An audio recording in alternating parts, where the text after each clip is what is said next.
श्रुतिस्मृतिपुराणानाम् आलयं करुणालयं नमामि भगवत्पादं शङ्करं लोकशङ्करं शङ्करं शङ्कराचार्यं केशवं बादरायणं सूत्रभाष्यकृतौ वन्दे भगवन्तौ पुनः पुनः ईश्वरो गुरुरात्मेति मूर्तिभेदविभागिने व्योमवद्व्याप्तदेहाय दक्षिणामूर्तये नमः।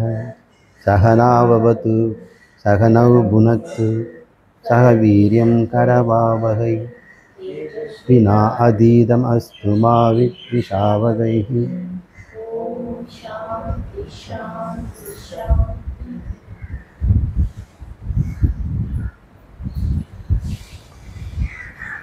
சாமிஜி நமஸ்காரம். சாமிஜி, இப்போது 2 கொஸ்டின். ஃபஸ்ட்டு, அந்த செல்ல பிராணிகளை வீட்டில் வளர்ப்பதால் நம்முடைய ஆன்மீக வளர்ச்சியில் ஏதாவது முட்டுக்கட்டைகள் ஏற்படுமா? அப்படி வளர்த்தாலும் அதை எப்படி கையாள்வது?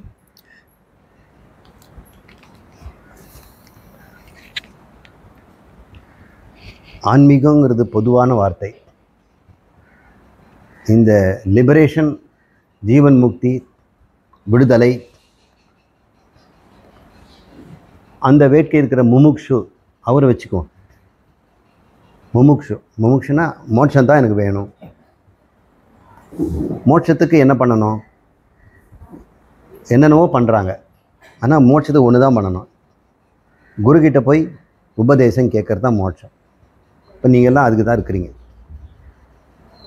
அப்படிப்பட்டவர் அதை நீங்கள் ஆன்மீகம்னு சொன்னால், அவர் இந்த மாதிரி பெட்டெல்லாம் வளரக்கூடாது. ஏன்னா அது ஒரு பற்று இல்லை. இருக்கிற பற்றே விட்டுட்டு அதுக்கப்புறம் இன்னொன்று மேலே ஒரு பற்று. எப்படி நம்முடைய பட்டினத்தார் கூட பத்திரகிரியார் அப்படின்னு ஒரு ராஜா கூடவே சிஷ்யனாக வந்துட்டார். இப்போ பட்டினத்தார் போகும்போது கூடவும் இவர் போவார். கோயிலில் ஒரு பக்கம் அவர் இருப்பார் மயிலாப்பூரில், இன்னொரு பக்கம் இவர் சாலையில் இவர் இருப்பார். ஆனால் பத்திரகிரியார் கூட எப்போ ஒரு வெள்ளை நாய் இருக்கும். அவர் பிச்சை எடுத்து சாப்பிட்டோன்னே ராஜா அவர் பிச்சை எடுத்து சாப்பிட்டுட்டு நாய்க்கும் கொடுப்பார். அவங்க 2 பேரும் அட்டாச்சு. இப்போது பட்டினத்தார்கிட்ட சில கேட்டாங்க, இந்த லௌகிகமான விஷயத்தில் இது என்ன பண்ணுறதுங்க அப்படின்னு. இதெல்லாம் எனக்கு தெரியாது, அங்கே ஒரு பெரிய சம்சாரி இருக்கான், குடும்பி, அந்த குடும்பிக்கிட்ட போய் கேளுங்க அப்படின்னு. அது யாரது குடும்பின்னா, அங்கே ஒரு சன்னியாசி இருந்தார். அவருங்க சன்னியாசி தானே குலமாரி அப்படின்னு பார்ப்பார். அவருக்கும் குடும்பம் இருக்குது, நாயெல்லாம் வச்சு வளர்த்துட்டு இருக்கிறாங்க.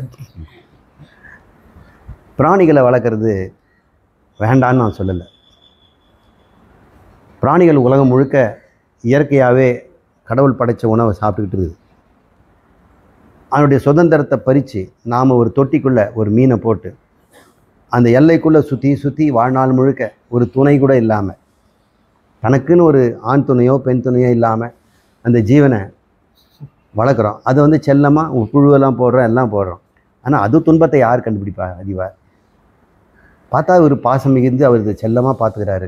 ஒரு நாள் லீவ் எடுத்துகிட்டு போனால் கூட யாராவது போட்டு அதுக்கு தீனி போட்டுருங்கிறார். பூனை வளர்க்குறாங்க, கிளி வளர்க்குறாங்க, ஆடு மாடெல்லாம் வளர்க்குறாங்க. ஆடு மாடு வளர்க்குறதெல்லாம் பாலுக்கும் தோலுக்கும். மற்றபடி இந்த மாதிரி பிராணிகளை வளர்க்குறது ஒரு சைக்கலாஜிக்கல் பிலாங்கிங். மனிதனுக்கு அன்பை காட்டுவதற்கே அதாவது ஒன்று வேணும். மக்கள்கிட்ட அன்பு காட்டினோம்னா ஒரு நாளைக்கு மாதிரி ஒரு நாள் இருக்க மாட்டேங்கிறார்.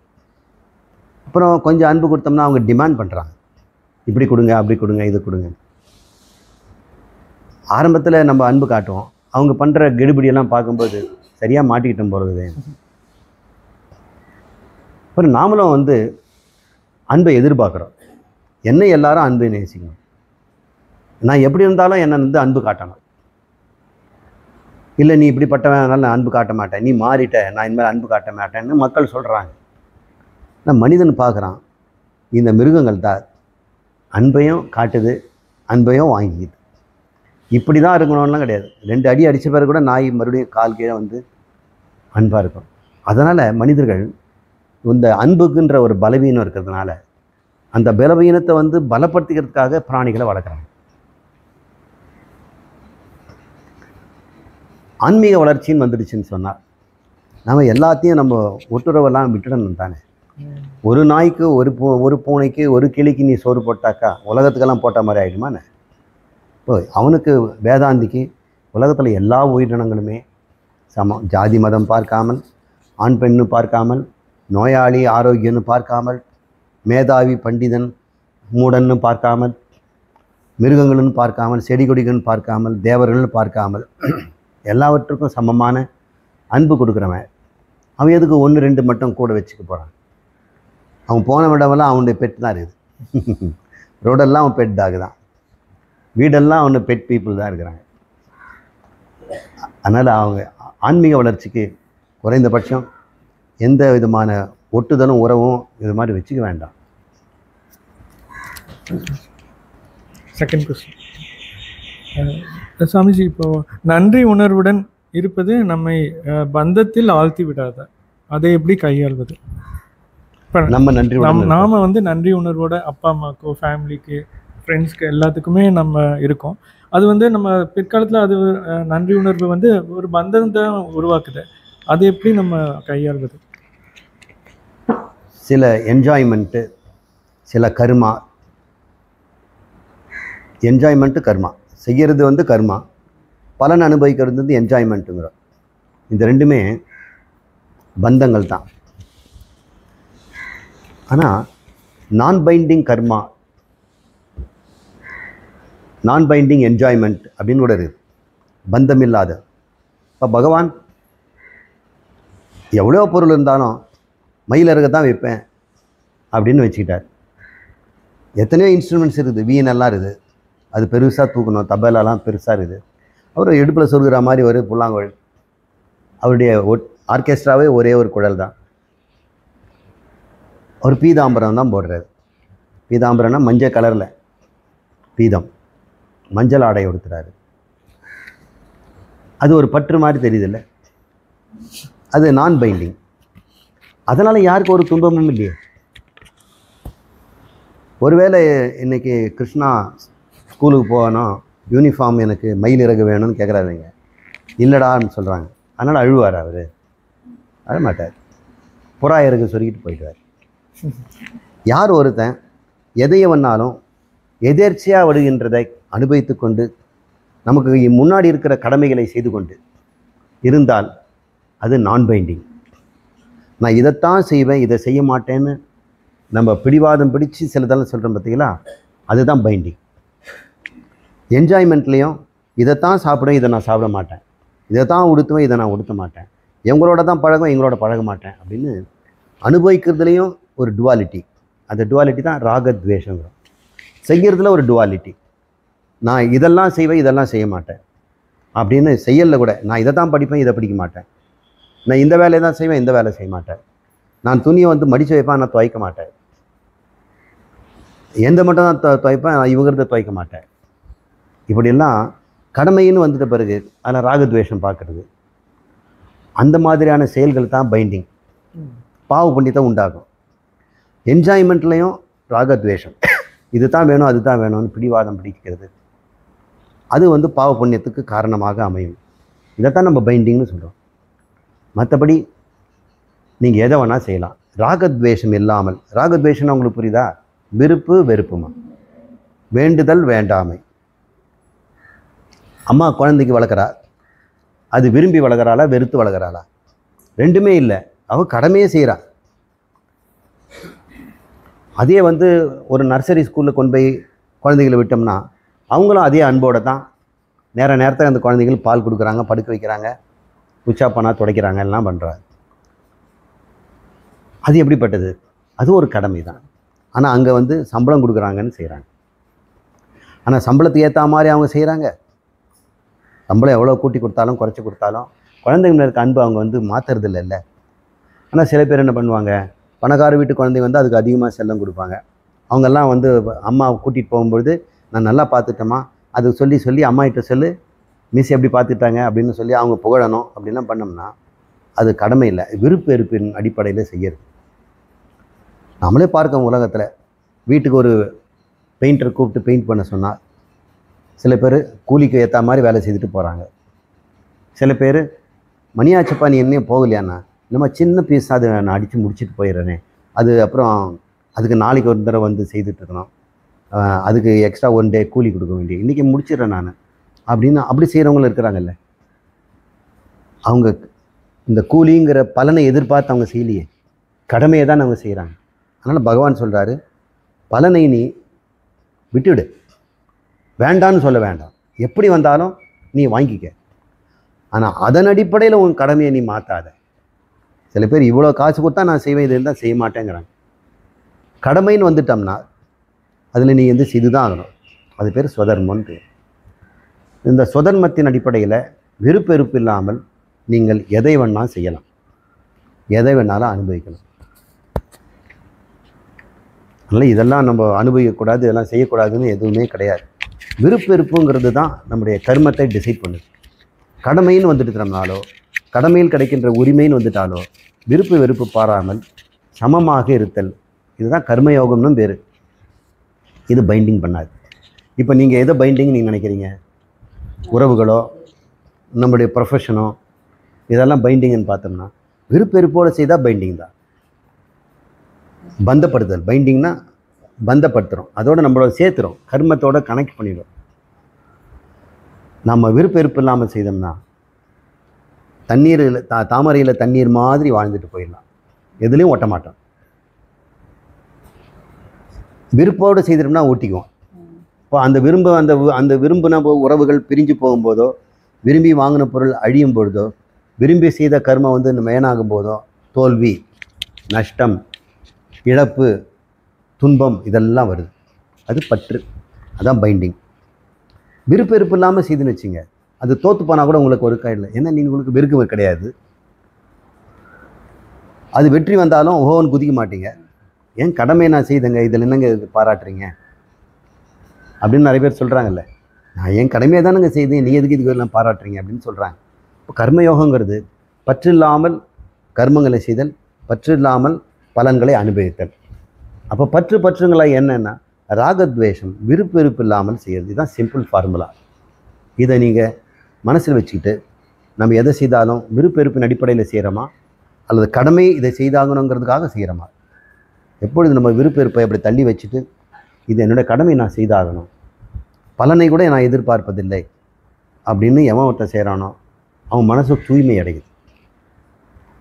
இப்படி ஒருத்தன் வந்து 10 வருஷம் தொடர்ந்து கடமையை செய்துட்டு வந்தான்னா அவன் மனசில் குற்ற உணர்ச்சியே இருக்காது, நிம்மதியாக தூங்குவான். இல்லைனா மற்றவங்களுக்கு தூக்கமே வராது. விருப்பின் விருப்படியில் விரும்பி செய்தாங்க, நஷ்டமாயிடுச்சு. வெறுத்து செய்யாமல் விட்டுட்டாங்க, கடைசியில் அந்த வேலை அவங்களுக்கு கிடைக்காம வேறு ஒருத்தர் போயிடுச்சு. இப்படி வாழ்க்கை முழுக்க தூக்கம் இல்லாமல் கஷ்டப்பட்டதுக்கு காரணமே நம்முடைய வாழ்க்கை முழுக்க செய்வதையும் அனுபவிப்பதையும் விருப்பின் அடிப்படையில் நம்ம செய்வது. விருப்பு வெறுப்பை நம்ம தள்ளி வச்சுட்டு செய்ய வேண்டியதுன்னு வந்துருச்சு, அதை நம்ம செய்தாவோம் அப்படின்னு வாழறவங்க நிம்மதியாக தூங்குறாங்க. அவங்க வாழ்க்கையில் சோதனைகள் நிறைய இருக்கலாம், அவங்க குடும்பத்திலே கஷ்டங்கள் வரலாம், ஆனால் அவங்களுக்கு விருப்ப வெறுப்பை அவங்க தூக்கி போட்டதுனால நிம்மதியாக வாழ்வாங்க. ஏழ்மையிலும் நிம்மதி, பணக்காரன் நிம்மதி, இக்கட்டான நிலையிலும் நிம்மதி, எதுவுமே எல்லாம் கைவிட்டு எல்லாம் போனபோது கூட நிம்மதியாக வாழ முடியும்னா அதுக்கு அடிப்படையை மனசில் நம்மக்கிட்ட ஒரு பாவனை, விருப்பெருப்பற்ற கர்மங்கள், விருப்பெருப்பற்ற அனுபவங்கள், எந்த போகத்தையும் விருப்பெருப்பு இல்லாமல் பண்ணி. அப்போ ஒவ்வொரு முறையும் எந்த பாவனையில் நான் இந்த கடமையை செய்கிறேன், எந்த பாவனையில் உரிமை எதிர்பார்க்குறேன். கடமைன்னா உரிமை இருக்குது இல்லைம்மா. தந்தையின் கடமை என்ன? மகனை பள்ளிக்கூடம் படித்து பெரியவனாக்கி அறிவாளி ஆக்கி தன் சொந்த காலில் நிற்கிற மாதிரி செய்கிறதானம்மா, அது அவருடைய கடமை. ஆனால் அவருக்கு உரிமை இருக்குது. என் மகனே எனக்கு உரிமை இருக்குது, நான் உனக்கு கடமையை செய்கிறேன், நீ எனக்கு உரிமையை கொடு. என்ன உரிமைப்பா? எப்பவும் ஃபஸ்ட் ரேங்க் வாங்க, நல்லபடி மார்க் எடு, வீட்டு பாடத்தை அன்றாடம் செய், உண்மையே பேசு, பிறர் பொருளுக்கு ஆசைப்படாதே. இதுதான் நான் உங்ககிட்ட பார்க்குற உரிமை. கணவன் மனைவிக்கு கடமைப்பட்டு வராது, கடைசி வரைக்கும் உன்னை காப்பாற்றுவேன், உன் இன்ப துன்பத்தில் நான் பங்கேற்பேங்க. இப்போ மனைவியும் அதே மாதிரி கணவனுடைய கடமை மனைவிக்கு உரிமையாகிடுது. அதே மாதிரி மனைவிக்கும் கடமை இருக்குது, அது கணவனுக்கு உரிமையாயிடும். அப்போ 2 பேரும் சேர்ந்தாலே கடமை உரிமைங்கிறது தான் நம்மளை 2 பேரும் சேர்க்குது. உரிமை இல்லாத இடத்துல நம்ம கடமையை செய்கிறதில்ல, அந்த உறவும் இல்லை. அண்ணன் தம்பி உறவு, அப்பா அம்மா உறவு, மகன் அப்பா உறவு, முதலாளி தொழிலாளி உறவு, கவர்மெண்ட்டு பிரஜைகள்ங்கிற உறவு, கடவுள் மனிதன்கிற உறவு, எல்லாமே கடமை உரிமை. என் கடமை செய்தால் உரிமை நான் கடவுள்கிட்ட வாங்குகிறோம். கடமை உரிமை தான் நமக்கு உறவுகளை உண்டாக்குதுங்க. இந்த கடமையை செய்வதில் நம்ம விருப்பெருப்பு இல்லாமல் இருந்து உரிமை பெறுவதிலும் விருப்பெருப்பு இல்லாமல் இருப்பது தான் கர்மயோகம். இதை செய்வதுக்கு என்ன பண்ணணும்? இப்போ நான் ஒரு கடமையை செய்ய போகிறேன். வீட்டுக்கு போய், உங்கள் கடமை எங்கள் வீட்டில் தானேங்க. டாக்டர்னாக்கா அவருடைய கிளினிக்கில், அப்புறம் ரோட்டில் ஓட்டிகிட்டு போனாலும் அங்கே ஒரு கடமை இருக்குது. சிக்னலை பார்க்குறது, வழியை கொடுக்கறது, மற்றவங்களுக்கு சிக்னல் கொடுக்கறது, இதெல்லாம் நம்முடைய கடமை. ஒரு டிராஃபிக்கில் போயிட்டு ரோல் அந்த சமயத்தில் நீங்கள் எப்படி இருக்கிறீங்க? விருப்பெருப்போடு இருக்கிறீங்களா? டிரைவர் பக்கத்தில் உட்காந்துட்டோம்னா டிராஃபிக் நிறைய இருக்கும்போது பார்த்தோம்னா அவர் திட்டிகிட்டே தான் வருவார், அவருக்கு அமைதியே இருக்காது. சில கார் டிரைவருங்க ஓவர்டேக் பண்ணால் திட்டுவாங்க, நீ வீட்டில் சொல்லிட்டு வந்துறியா, சாபம் கொடுத்துட்டே போவாங்க. அவங்களுக்கு தன் கடமையை செய்யும்போது விருப்பெருப்போடு தான் செய்கிறாங்க. அவங்க எனக்கு தான் இந்த தொழில் வந்து தேர்ந்தது, மற்றவங்கெல்லாம் நல்லா இருக்கிறான் அப்படின்னு நினைக்கிறாங்க. லாரி டிரைவர்லாம் இப்படி நினச்சா நமக்கு கிடைக்குமா? இந்த இந்திய நாட்டில் வந்து ரத்த நாடம் மாதிரி லாரிகள் தானே உணவுப் பொருளையும் உடைமை பொருளையும் ஒரு இடத்துக்கு ஒன்று வந்துட்டு இருக்குது. எல்லாருமே அவங்களுடைய கடமையை வந்து விருப்பெருப்பு இல்லாமல் செய்யணும். இப்போது நாம் செய்வது எந்த தொழிலாக இருந்தாலும், ஒரு சாதாரண கூலி வேலையாக இருந்தாலும், கட்டட கட்டுறதுக்கு ஒரு கூலி ஆளாக இருந்தாலும், ஒரு மில்லில் பேப்பர் பொறுக்கிற வேலையாக இருந்தாலும், நம்ம எதுக்கு செய்கிறோம்? இதில் எனக்கு விருப்பெருப்பு இருக்கிறதா? இது என் கடமை, என் குடும்பத்துக்கு வருமானத்திற்காக நான் செய்கிறேன், என் பங்கு நான் கொடுக்கணும், அதுக்காக நான் செய்கிறேன். எனக்கு பாராட்டணும், இவங்க அதிக கூலி கொடுக்கணும், இந்த சுகம் கொடுக்கணும், எனக்கு ஃபேன் போடணும், இதெல்லாம் நான் கேட்கல. கொடுத்தா நான் வேண்டான்னு சொல்லலை. எவன் ஒருவன் தன் கடமை என்பதற்காக இறைவனுக்காக செய்கிறேன், இறைவன் என்னை பணித்தான் நான் செய்கிறேன், இல்லை இவர் தானே வேலை கொடுத்தாரு அப்படின்னு, கடவுள் இவர் மூலம் எனக்கு வேலை கொடுத்தார், அவருடைய சொல்ல கடவுளுடைய சொல்ல எடுத்துக்கிறேன், கடவுளுடைய பணியை நான் செய்கிறேன், என் கடன் பணி செய்து கிடப்பதே. அப்போது கடமையை நான் செய்துட்டேன், உரிமை யார்கிட்ட கேட்பேன்? பகவான்கிட்ட தான் கேட்பேன். ஏன்னா அவர் தானே கடமையை கொடுத்தாரு. அப்போ என்னுடைய உரிமை பகவானை நீ பார்த்துக்க. இந்த முதலாளி கொடுக்குறானோ இல்லையோ நீ கொடுப்பேன். முதலாளி இந்த மாதம் இல்லைன்னு சொல்லிட்டார், இவன் வருத்தப்பட மாட்டான். நான் இவருக்கு ஒன்றும் செய்யலையே, இறைவனுக்காக தான் நான் செய்தேன். அப்போ அவருக்கு எப்படா கொடுப்பாரு? முட்டாள் மாதிரி சொல்கிறியே, கடவுளை ஒன்று பார்த்துருந்து உனக்கு கொடுப்பாரான்னு. நான் கடவுளுக்காக செய்தேன், அது உண்மையானால் கடவுள் எனக்கு கொடுப்பார். முதலாளி தான் கொடுப்பார், கொடுக்கல. ஆனால் கடவுள் எப்போ வேணும் அப்போ கொடுப்பார், சரியாக கொடுப்பார். அது பேர் தான் சிரத்தை, அது பேர் தான் அர்ப்பணிப்புன்னு பேர். இதுதான் சரணாகதின்னு பேர். இறைவனுக்கு நம்ம சரணாகதின்னு சொன்னோம்னா கடமைகளை இறைவனுக்கு செய்துட்டு உரிமையை அவர்கிட்டே எதிர்பார்க்கு. இப்படி வந்து ஆழும்போது இது எப்படி கடைபிடிக்குதுன்னு நீங்கள் கேட்டீங்க இல்லையா? ஒவ்வொரு முறையும் நாம் கடமையை செய்யும் பொழுது எனக்கு விருப்பு வெறுப்புங்கிறதுல செய்கிறேன்னா அப்படின்னு பாருங்கள். இல்லை, விருப்பெருப்பு இல்லாமல் செய்கிறேன். இன்னொரு மாதிரியும் பார்த்துங்க. ஒருவேளை நீங்கள் செய்கிற தர்மமாக இருந்தால் நீங்கள் விரும்பி செய்யலாம், அதர்மமாக இருந்தால் வெறுப்பு செய்யலாம். அப்போ உங்களோட விருப்ப வெறுப்பு இருக்குது, என்னால் எப்படி வாழ முடியும் அப்படின்னா, நீ தர்மத்தின் மீது விருப்பு வச்சுக்கப்பா, அதர்மத்தின் மீது வெறுப்பு வச்சுக்க, நல்லா போச்சு.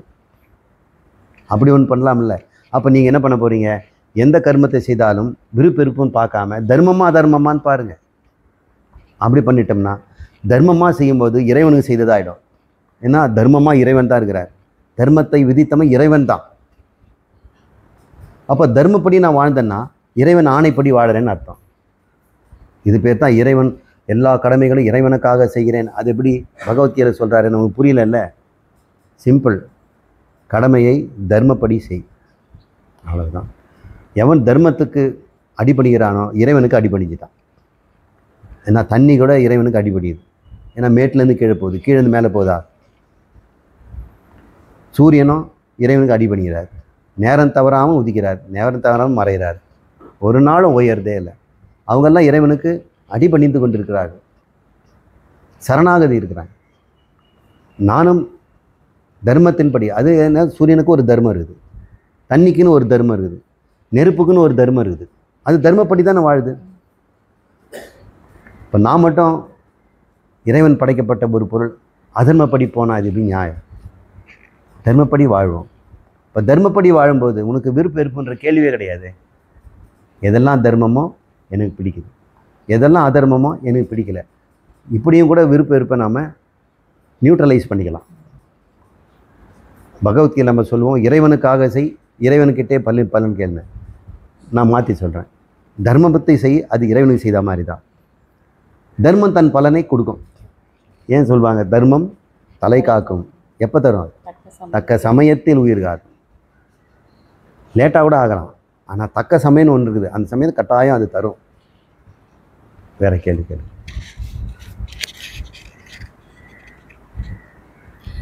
ஆன்மாவை பற்றி தெரிந்து கொண்டிருக்கிறேன், புரிந்து கொண்டிருக்கிறேன், ஆனால் உணர்ந்து கொள்ள முடியவில்லை.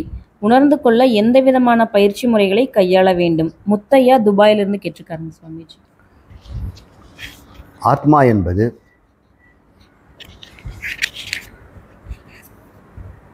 புதிதாக உணரப்படும் பொருள் அல்ல.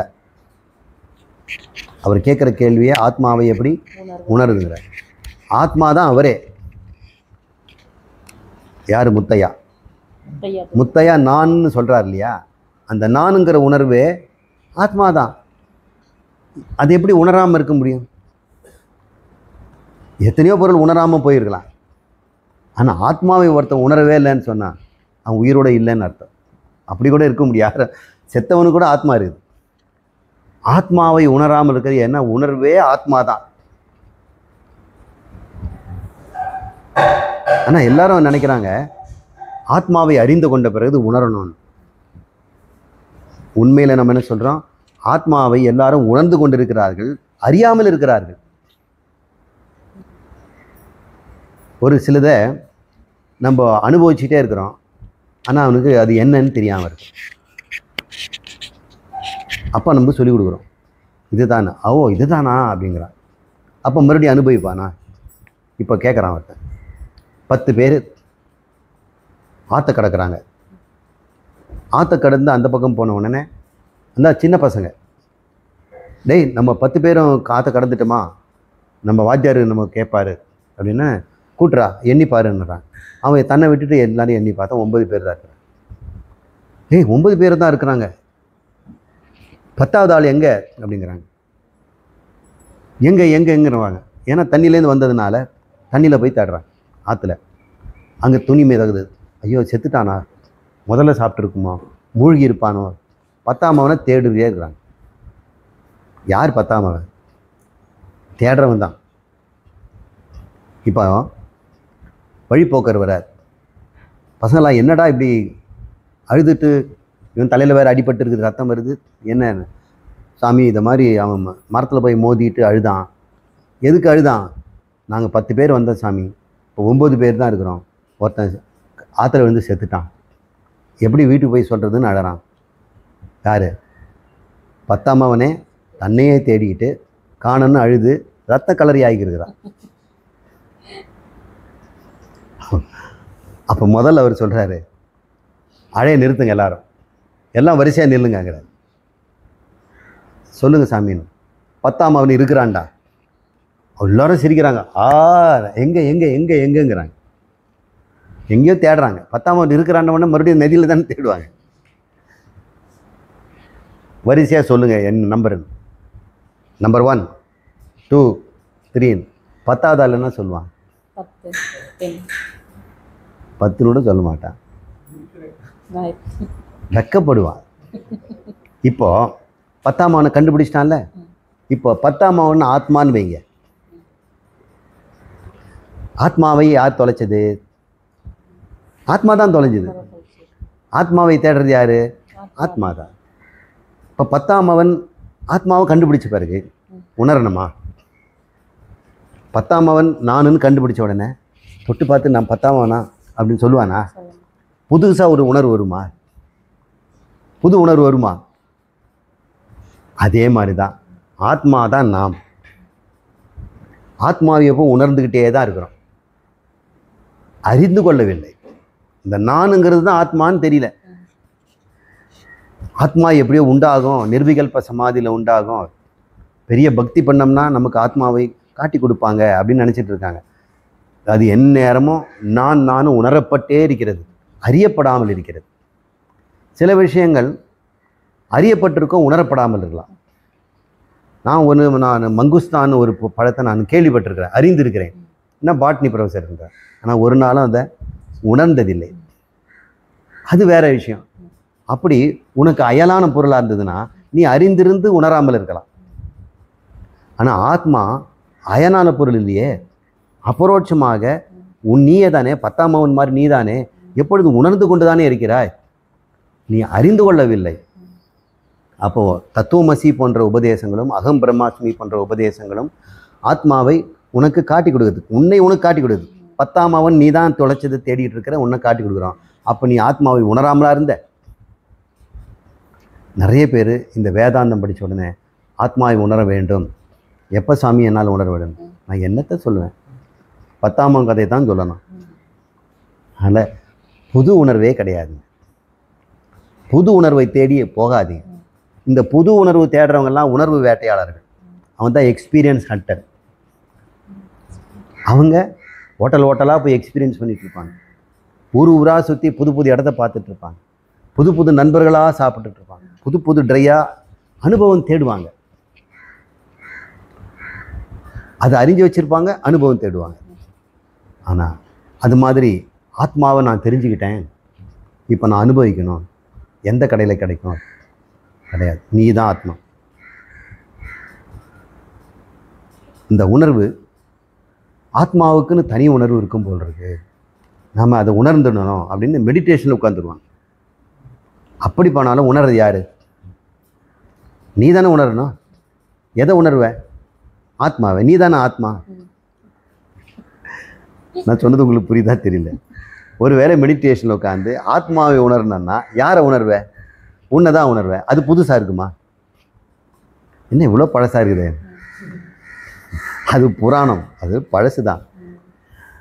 அறியாமை தான் நீங்குமே தவிர ஆத்மா உண்டாவதில்லை, புது உணர்வும் கிடையாது. ஆனால் நிறைய பேர் சொல்கிறாங்க தியானத்தில் ஒரு பிளிஸ் உண்டாகும். வரலாம்.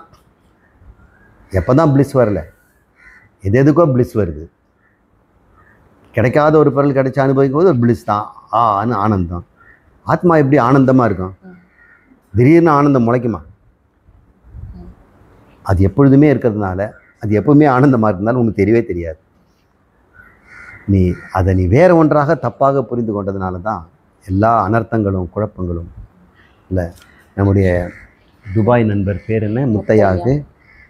முத்தையா, நீங்கள் ஆத்மாவை உணர்ந்து கொண்டு இருக்க நீங்கள் தான் ஆத்மா, புது உணர்வு கிடையாது.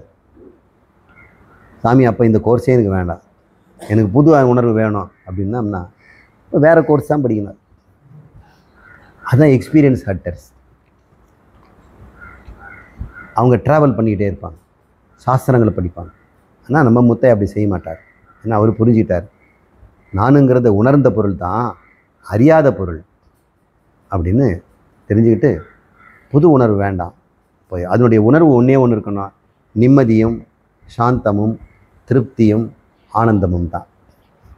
அது உங்ககிட்ட இருந்ததுன்னா நீங்கள் ஆனந்தமாக ஆத்மாவில் தான் இருக்கிறீங்க. ஆத்மாவின் உணர்வு நிம்மதி தான், சம்சாரமின்மை, மனக்கொதிப்பு இல்லை. மனம் எப்பவுமே கொதிக்குது, மனம் எப்பவும் தவிக்குது. மனம் எப்படி கொதிக்குது தவிக்குதுன்னு நான் உங்களுக்கு சொல்லித்தர வேண்டியதில்லை, உங்களுக்கே நல்லா தெரியும். 9 மணிக்கு ஸ்கூலுக்கு எல்லாருக்கும் அனுப்பணும்னா அம்மா அப்பா மனசு எப்படி கொதிக்கும், எப்படி தவிக்கும். ஸ்கூலுக்கு போன குழந்தைங்க திரும்பி நேரத்தில் வரலன்னா, தங்கச்சி வந்துட்டா அண்ணனை காணோம், எங்கடா உன்னோட தானே வந்திருக்கான், அவன் தெரிலம்மா, அவன் விளையாடிட்டு இருந்தான், அவன் விளையாடிட்டு இருந்தானா வந்தானா அப்படின்னு இவங்க, அம்மா வந்துடுவாம்மா சும்மா இருமா அப்படின்னு. அவங்க ஓயவே மாட்டான். செரு சத்தம் கேட்குதா, கதவு சத்தம் கேட்குதா, மனம் தவிச்சுக்கிட்டே இருக்குது, மனம் கொதிச்சுக்கிட்டே இருக்குது. இன்னொருத்தருடைய பொருளை வாங்கிட்டாங்க புதுசு, தெரிஞ்ச உடனே மனம் நிம்மதியிலேருந்து குலைஞ்சு போயிடும். நம்முடைய பொருள் ஒன்று கடன் வாங்கிட்டு போயிட்டாங்க, எப்போ தருவாங்களோ 2 நாளாச்சு இன்னும் கொடுக்கவே இல்லையே, அப்புறம் கேட்கலாமா, கேட்டால் நல்லா இருக்காது, அவங்களோட நேற்று கூட இந்த பக்கம் தான் வந்துட்டு போனாங்க. மனம் தவிக்குது இல்லை? மனசுக்கு தவிக்கிறது வேற எதுவுமே தெரியாது. மனம் கொதிக்கும், தவிக்கும், குழம்பும், பயப்படும். இந்த வேதாந்தம் படிச்சிட்டோம்னா மனம் கூலாக அமைதியாகிடும், ஃப்ளாட் ஆகிடும், சமுத்திரம் மாதிரி இருக்கும், அசையவே அசையாது. அந்த மனசுக்கு 1000 பொருள்கள் வரும். முன்ன மாதிரி தவிக்கிறதுக்கும் கஷ்டம் கொடுக்கறதுக்கும் அதே சூழ்நிலை தானே இருக்கிறாங்க. ஆனால் மனம் அமைதியில் தான் இருக்கும் அதே சூழ்நிலையில். ஆனால் அந்த சூழ்நிலை முன்ன வந்து கொதிப்பாங்க, பயப்படுவாங்க, தடும்புவாங்க, குழம்புவாங்க, அஞ்சுவார்கள். இப்பொழுது அதே சமயத்தில் மனம் அமைதியாக இருக்கும். இது எப்படின்னா, பகவான் சொல்கிறார் பகவத்கீதையில், அவன் சமுத்திரம் மாதிரி இருக்கிறான். அந்த சமுத்திரம் எல்லா பக்கத்துலையும் நதிகள் தண்ணி கொண்டாந்து கொட்டிக்கிட்டே இருக்கு. பெரிய பெரிய நதிகள் எல்லாம், பிரம்மபுத்திரா, கங்கை, யமுனா, காவேரி. அது இது மாதிரி தான் நமக்கு எல்லாரும் 4 பக்கமாக வந்து நம்ம குடும்பத்தில் வந்து வராங்க. அப்போ நம்ம மனசு அப்படியே கொதிக்குது இல்லை? அந்த சமுத்திரம் இத்தனை நதிகள் வந்து அதனால் நீங்கள்லாம் வராதிங்க ப்ளீஸ், எனக்கு இடம் இல்லை, எனக்கு கொள்ளலை அப்படின்னு சொல்லுதா? அமைதியாக இருக்குது. எவ்வளோ தண்ணி உள்ளே வந்தாலும் அது வரும்போது தான் கங்கை, யமுனை, சரஸ்வதி, கோதாவரி கடலில் கலந்த பிறகு எங்கே கங்கை காவேரியை பார்த்து நீ எங்கேருந்து வந்தேன்னு கேட்குமா? தன்னுடைய ஐடென்டிட்டியெல்லாம் போயிடுச்சு, நாமரூபமெல்லாம் அழிஞ்சு போயிடுது. அமைதி தான் அங்கே இருக்குது. ஒரு சீசனில் தண்ணியே வரல, நதி முழுக்க. சமுத்திரம் ஐயோ காயிறனே, எவரும் வரலையேன்னு சொல்லுமா? அப்போ அமைதியாக. இந்த வேதாந்தம் படித்தோம்னா நம்ம மனசு சமுத்திரமாய், அதுக்கப்புறம் வழக்கம் போல் நதிகள் மாதிரி இந்த உறவுகள், சண்டை, சச்சரவு, புகழ்ச்சி, இகழ்ச்சி, தாகம் எல்லாரும் வருவாங்க. ஆனால் உள்ள குழப்பம் இல்லை, பயம் இல்லை, தடுமாற்றம் இல்லை, காய்ச்சல் இல்லை. அதே பொன்முறுவல், அதே ஆனந்தம். அதுதான் தன்னை கண்டு கொண்டதுன்னு அர்த்தம். நான் மனசுன்னு இருக்கும்போது மனசோட போராடினேன். நான் ஆத்மான்னு தெரிஞ்சவொடனே மனசு எனக்கு வேலைக்காரன் ஆயிடுச்சு. மனசுக்கு முன்னே நான் வேலைக்காரன், அது இட்டதுக்கெல்லாம் நான் டான்ஸ் ஆடணும். மனசு கோவம் தான் நான் சண்டை போடணும், ஆத்மா தான் சண்டை போடணும். நான் தானே ஆத்மா, நான். என் மனசு என்ன சொல்லுதோ நான் கேட்டுட்டு இருந்தேன். இப்போ மனசு எஜமான், நான் வேலைக்காரன். 5 புலன்கள், 5 வேலைக்காரங்க, 5 எஜமான், நான் ஒரு வேலைக்காரன். 5 எஜமானுக்கு நான் வேலைக்காரன், எவ்வளோ கஷ்டம் பாருங்க, நினச்சி பாருங்க. 5 ராஜாவுக்கு ஒரு வேலைக்காரன். அவன் பாடு, ஏன் அவன் சொன்னாதான் செய்வியா? நான் எனக்கு வேலைக்காரனா, அவனுக்கு வேலைக்காரனா? ராஜா அவனும் ராஜா தான் அப்படின்னு அந்த வேலைக்காரன். ஆனால் ஒரு ராஜாவுக்கு 5 வேலைக்காரன் தான். எப்படி? அப்போ எனக்கு 5 புலன்களும் வேலைக்காரர்கள். அதை அதட்டி இருக்கிற மேனேஜர் என்னுடைய மனம், அவருக்கு டேட்டா பேங்க் என்னுடைய புத்தி. அப்படின்னா நான் எப்படி இருப்பேன்? இதைத்தான் ஆத்மாவை அறிந்து கொள்வதில் இதுதான். யார் எஜமானன், யார் கூலிக்காரன் கண்டுபிடிக்கிறது தான். யாருக்கு யார் எஜமானன்? தன் மனதையும் தன் புலன்களையும் தன் வசத்தில் வைத்திருக்கிறவன் தான் ஆத்மாவான். அவன் தான் ஆத்மாவை அறிந்தவன். வேற கேள்வி? மூச்சை கட்டுப்படுத்தும் போது மனம் கட்டுப்படுத்தப்படும், மனதை கட்டுப்படுத்தும் போது மூச்சு கட்டுப்படுத்தப்படும். தயவு செய்து விளக்குங்கள் குருஜி. யார் கேட்க? சுகவனம் கேட்டிருக்காங்க.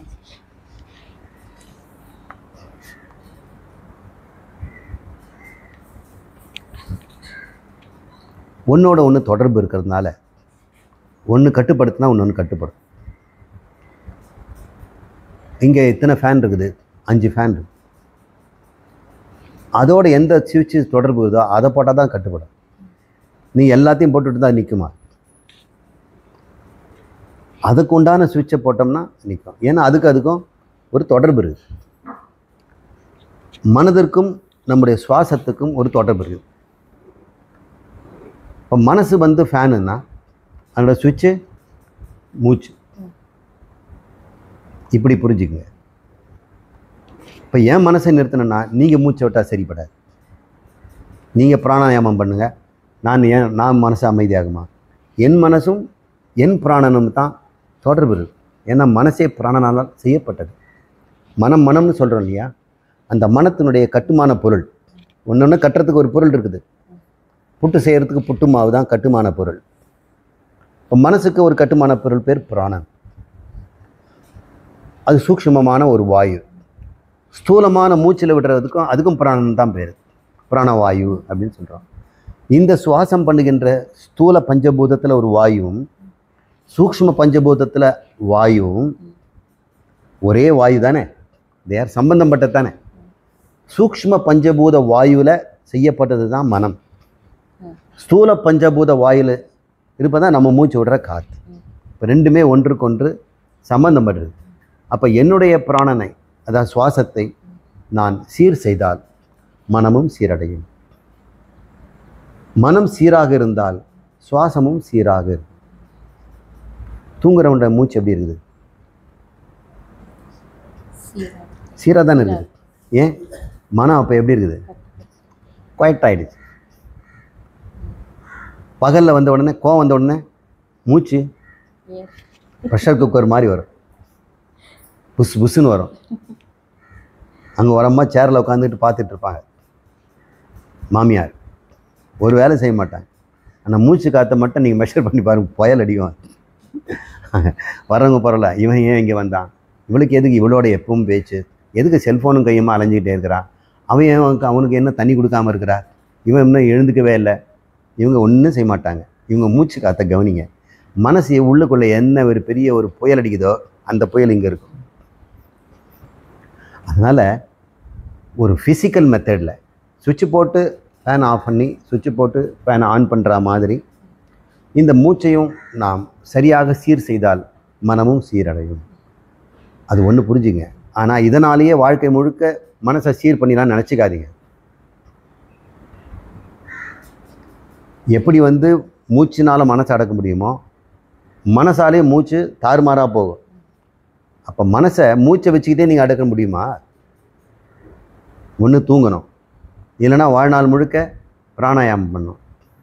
காலையிலேருந்து சாயங்காலம் வரைக்கும் சமையல் பண்ணும்போது பிராணாயாமம், வேலைக்கு போனால் பிராணாயாமம், யாராவது பேங்க்கில் மேனேஜர் ஒர்க் பண்ணியிருந்தான்னா பிராணாயாமம். அதெல்லாம் முடியாதில்ல. பிராணாயாமத்தின் மூலம் மனதை அடக்குவது வந்து ஒரு பயிற்சி தான். எதுக்கு அந்த பயிற்சி? பிராணாயாமத்துக்கு அப்புறம் என்ன பண்ணணும்? பிரத்யாகாரம் பண்ணணும். அதுக்கப்புறம் என்ன பண்ணணும்? தாரணை பண்ணணும். அதுக்கப்புறம் என்ன பண்ணணும்? தியானம் பண்ணணும். தியானத்துக்காகத்தான் மனசை நிறுத்துகிறோம் கொஞ்ச நேரம். அதனால் மனசையே நான் பிராணாயாமத்தில் சுத்தம் பண்ணிவிடுவேன் அப்படின்னு நினச்சிக்காதீங்க. பிராணாயாமம் மனசை சுத்தம் பண்ணாது. கெட்டவனை கெட்டவனாக தான் வச்சுருக்கும், நல்லவனை நல்லவனாக வைக்கும், அயோக்கியனை அயோகனாக வச்சுருக்கான். அவன் மனம் பண்ணால் நிற்கும் மறக்கும். சுவிட்சு போட்டு ஆன் பண்ணலாம், இவ்வளோதான் பண்ண முடியும். பிராணாயாமங்கிறது அஷ்டாங்க யோகத்தில் 3வது படி. யம நியமம், ஆசனத்துக்கு அப்புறம் பிராணாயாமம். அது ஒரு தயார் நிலை. நான் தியானம் பண்ண போகிறேன், என் மனசே தியான பொருளில் நான் மனசை உள்ள செலுத்தணும். முதல்ல தாரணையில் நான் ஒரு பொருளை உருவத்தை ஒரே மாதிரி திங்க் பண்ண போகிறேன், அதுக்கப்புறம் என்னுடைய சொந்த சிந்தனைக்கு நான் செல்வேன் அப்படின்னு தியானத்துக்கு போகிறதுக்கு மனசை அள்ளி ஒரு பக்கமாக வைக்கிறதுக்கு தான். இல்லைன்னா செதறி ஓடிடும். அவுத்து விட்ட மூட்டையில் புளியங்கட்டை ஓடுற மாதிரி இந்த மனசு ஓடிடும். அதை அள்ளி சேர்த்து ஒன்றா கட்டி ஒரு மூட்டை போட்டு கட்டுறமில்ல, அதுக்கு பிராணாயாமம் தேவை. நிச்சயமாக சுவாசத்தினால் மனதை அடக்கலாம், மனம் அடங்கினால் சுவாசமும் அடங்கும். நிறைய பேருக்கு இந்த ஆத்ம வித்யா, இந்த பிரம்ம ஞானத்தினால மனசில் இருக்கிற விருப்பெருப்பெல்லாம் போச்சு. எப்பொழுதுமே சாந்தி, அதே உறவுகள், அதே பிக்கல் பிடுங்கல், அதே அப்பார்ட்மெண்ட்டு, அதே லிஃப்ட் ரிப்பேரு, அதே மெயின்டெனன்ஸ் டிபார்ட்மெண்ட்டில் ஒரு சுத்தம் இல்லை, எல்லா கஷ்டத்தோடு தான் இருக்கிறான். ஆனால் மனசு எப்படி இருக்குது? ஆபூர்ணமானம் அசலம் சமுத்திரம் அப்படிங்கிற ஆபூர்ணம், எப்படி பூர்ணமான முழுமையான நிறைகுடமான இந்த சமுத்திரம் அச்சலம் அசைவதில்லையோ அப்படிதான் பகவான் சொல்கிறார். ஆபூர்ணமான அச்சலம் சமுத்திரம். அப்படி தான் அந்த ஞானியின் மனம் இருக்குதான். அப்போது அந்த ஒரு நண்பர் சொன்னார், சுவாமி உங்களுடைய உபதேசத்தெல்லாம் கேட்டு கேட்டு என் மனசில் இருக்கிற ஆசைகளெல்லாம் போச்சு. ஆசைப்பட்டு ஆனந்தம் வாங்கினேன். இப்போ ஆனந்தமாக இருக்கிறதுனால ஆசையே இல்லை. எல்லாம் ஆனந்தத்துக்காக ஆசைப்படுறாங்க. ஆசைப்பட்டு ஆனந்தம், ஆசைப்பட்டு ஆனந்தம். இப்போது ஆனந்தமாக இருக்கிறதுனால ஆசையே இல்லை. ஆசையே போனதுனால விருப்பம் இல்லை, வெறுப்பும் இல்லை. மனசு எப்படி இருக்குதுன்னா குழந்த மாதிரி பட்டாட்டம் போட்டு துளியில் படுக்க வச்சு பால் கொடுத்தா எப்படி இருக்குமோ அப்படியே அமைதியாக இருக்குது சாமி. அப்போது மூச்சு விடுறதே மறந்துடுறேன் சாமி. மூச்சு இருக்கிறதே தெரியல. அவர் சொன்ன உதாரணத்தை தான் சொல்கிறேன். இதை தான் என்கிட்ட சொன்னார். எனக்கு எப்பவுமே கும்பகம் மாதிரியே தெரியுது. அந்த ரேஷகம் பூரகன்றதே எனக்கு தெரியல. கும்பகம் பண்ணுற மாதிரியே உள்ளுக்குள்ளேயே காற்று இருக்கிற மாதிரியே இருக்குது. அது கும்பகம் இல்லை, அது நாசியில் மட்டுமே சலனம் நடக்கும். ஒரு மென்மையான சுவாசம் இங்கே மூக்கிலேயே சொல்லணும். மெல்ல போயிட்டு மெல்ல வரும். நம்ம நிரப்பி உடனே ரத்தத்தில் கரைச்சி அப்புறம் கார்பன் டை ஆக்சைடு எடுத்து வெளியே துப்புறோம். இப்போது உடம்பில் இருக்க அசைவெல்லாம் குறைஞ்சி போய் ஆசையெல்லாம் குறைஞ்சி மனசை சாந்தாண்டோன்னே இந்த சுவாசம் ஆக்சிஜனுடைய டெஃபிஷியன்சி கூட ரொம்ப குறைஞ்சி போய் மினிமல் பேலன்ஸில் அவர் வாழறார். டைஜஷனுக்கும் பிரச்சனை இல்லை. அந்த நாசிக்குள்ளேயே காற்று அவசரம் இல்லாமல் உள்ளே போய் அவசரம் இல்லாமல் வெளியே வருது. இது தான் அவர் கும்பகம்னு சொல்கிறார். இது கும்பகம் இல்லை. உங்களுக்கும் இந்த மன அமைதி கிடைக்கும் பொழுது உங்களுக்கு சுவாசிக்கிறோமாங்கிறதே உங்களுக்கு தெரியாத போயிடும். இல்லை, சுவாசத்துக்கும் மனசுக்கும் சம்பந்தம் உண்டு. குருவே, நான் அத்வைத அனுபவம் கொண்டுள்ளேன். என்னென்ன அனுபவங்கள்னு சொல்லியிருக்காருங்க சுவாமி? அபயம், ஆனந்தம், விருப்பு வெறுப்பு இல்லை, சகிப்புத்தன்மை, என் உயிர் போல பிற உயிர்களை நோக்குவது, திருப்தி, மனநிறைவு, பணிவு. ஆனால் அத்வைத அறிவு இல்லையே. பாடம் சொல்லிக் கொடுக்கும்போது அறிகிறேன், பிறர்க்கு எடுத்துச் சொல்ல அல்லது நானே நிதித்தியாசனம் செய்ய நினைவுக்கு வரமாட்டேன் என்கிறது. சம்பத் வெங்கடேசன் கேட்டிருக்காருங்க சுவாமி. அத்வைதம் இரண்டற்ற நிலை.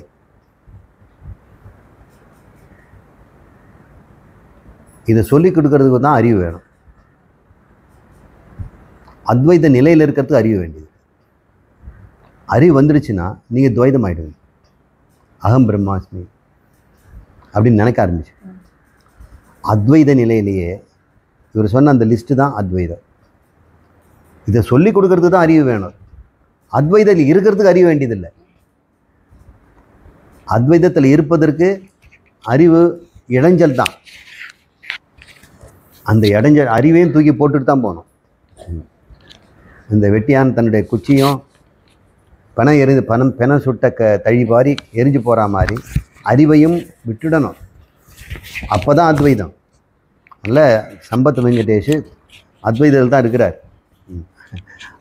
அத்வைதத்தில் இருக்கும்போது டீச்சிங்கும் கிடையாது. டீச்சிங்னு வரும்பொழுது துவைதம் வந்துடும். அப்போ தான் உனக்கு அத்வைத அறிவு வேணும், இன்னொருத்தருக்கு சொல்லிக் கொடுக்குறது. அப்போ இன்னொருத்தர் இருக்கும்பொழுது நீ சொல்லிக் கொடுக்கணுனால துவைதம் இருக்குதில்ல, அது எப்படி அத்வைதமாக இருக்கும்? இப்போ அறிவே உனக்கு துவைதத்தை உண்டாக்கிடும். அறிவினால் அத்வைதத்தை அறிந்த பிறகு அறிவையும் விட்டுடணும், அத்வைதமாக இருக்கணும். எனக்கு அறிவு இல்லைன்னு நீங்கள் வருத்தப்படாதீங்க. அறிவு வச்சுட்டான் துவைதம் ஆகிடுவீங்க. அறிவு இல்லாத நிலை தான் அறிவும் அறியாமையும் விட்ட நிலைன்னு ரமணர் சொல்கிறார்ல. அறியும் அறியாமையும் விட்ட நிலை தானே அந்த சுத்த ஏகாகிருதம் சொல்லக்கூடிய ஐகாகிருத நிலை. ஐததாத்மா, ஏதத்தாத்மா ஐததாத்மான்னு பேர் உபநிஷத்தில். அந்த நிலை நிறைய பேர் கிடைக்காது.